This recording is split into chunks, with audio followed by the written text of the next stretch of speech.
آپ کے جسم میں موجود اللہ کا بنایا تھرموسٹیٹ جسے شاید آپ نہیں جانتے۔ انسانی جسم میں قدرتی طور پر نہایت ذہین نظام موجود ہے۔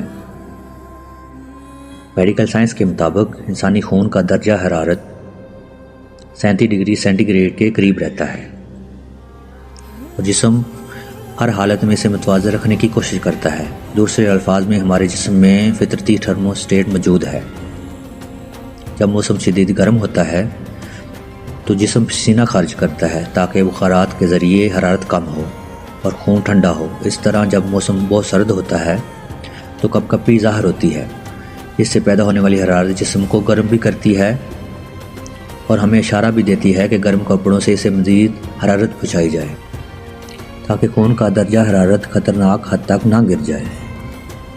یہ کمال انجینئرنگ اس رب کی حکمت کا مظہر ہے جو بہترین تخلیق کرنے والا ہے۔ کہو سبحان اللہ۔